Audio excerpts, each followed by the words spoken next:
আমাদের পরিবারে নতুন সদস্য যুক্ত হয়েছে, মানে আমাদের একটা ছোট্ট রাজপুত্র হয়েছে আলহামদুলিল্লাহ। তো আজকে লামিস আর শোভনের সেই রাজপুত্রের কথা, তার কি নাম রাখলাম, তার জন্য কেনাকাটা সবকিছুই কিন্তু এই ব্লগে শেয়ার করতে থাকবেন। হ্যালো, আসসালামু আলাইকুম everyone, this is Lamis and welcome to Lamis and Shovon's. আচ্ছা, আমার প্রেগন্যান্সি নিয়ে যেহেতু অনেক বেশি কমপ্লিকেশনস ছিল, তাই আমি ব্যাপারটা একদমই সিক্রেটিভ ওয়েতে মেনটেন করি।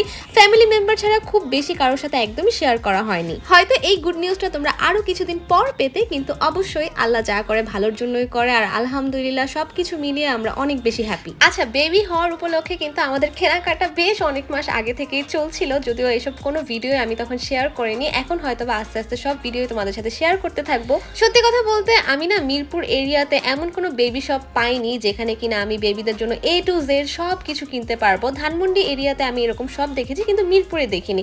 তো আমি কি করলাম, একটা অনলাইন পেজ থেকে একটা আপুর কাছ থেকে কম্বো হিসেবে আমার বেসিক যা যা প্রয়োজন মনে হচ্ছিল বেবির জন্য সবকিছুই কিনে নিলাম। আসলে খুব বেশি কেনাকাটা করতেও ভয় পাচ্ছিলাম, কারণ এই সময়টায় না মায়েদের মনে পজিটিভ নেগেটিভ অনেক ধরনের চিন্তায় কিন্তু ঘুরপাক খেতে থাকে। তো এখানে আমি আমার বাবুর জন্য নিমা, কাঁথা, কোলবালিশ, মশারি, নেল কাটারের একটা সেট, ইউরিন ম্যাট, টাওয়াল, রুমাল, ওয়েট টিস্যু, মানে একটা বেবির জন্য যা যা প্রয়োজন হয় মোটামুটি সবকিছুই কিন্তু ওই কম্বো থেকে কিনে রেখেছিলাম।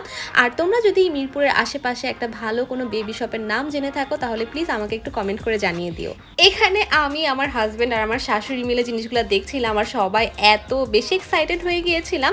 বাই দ্য ওয়ে, এই সময়টাই তো তোমরা সবাই জানো অনেক বেশি হেয়ার ফল হয়, আর এই হেয়ার ফলের জন্য কিন্তু আমি যেই জিনিসটা ইউজ করছি সেটা হচ্ছে আমার শাশুড়ি মায়ের নিজের হাতের বানানো এই হার্বাল তেল। খাঁটি নারকেল তেলের সাথে 30টা প্রাকৃতিক উপাদান দিয়ে তিনি এই তেলটা বানিয়ে থাকেন। আর যেসব আপু ভাইয়াদের অনেক বেশি চুল পড়ছে, যাদের চুলে খুশকি রয়েছে, যাদের চুল সহজে লম্বা কিংবা ঘন হতে চায় না, তারা চাইলে এক্ষুনি ইনবক্সে কিংবা উপরে দেওয়ার নাম্বারে ক্যাশ অন ডেলিভারিতে অর্ডার করতে পারো। আচ্ছা, হসপিটাল থেকে কিন্তু সরাসরি বাবুকে নিয়ে আমার শ্বশুর বাড়িতে যাওয়ারই কথা ছিল, তবে বাবু যেহেতু এখন অনেক বেশি ছোট, তার উপর আমারও একটা কমফোর্ট জোনের ব্যাপার আছে। এই সব কিছু মিলিয়ে আমি আর শোভন ডিসিশন নিলাম যে এখন কিছুদিন আমি আমার আম্মুর বাসাতেই থাকবো। বাবু একটু বড় হলে ইনশাল্লাহ আমি শ্বশুর বাড়িতে চলে যাব।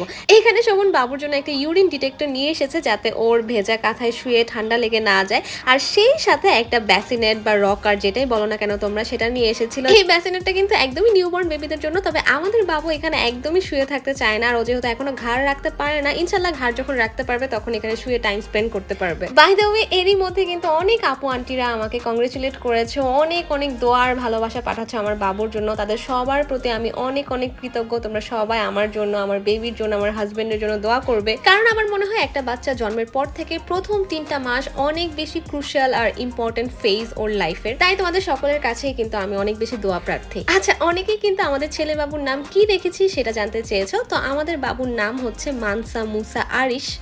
আর মানসা মুসা নামটা কিন্তু ওর বাবাই পছন্দ করে রেখেছে, কারণ মানসা মুসা নামের পিছনে খুব সুন্দর একটা হিস্টোরিক্যাল ব্যাকগ্রাউন্ড আছে।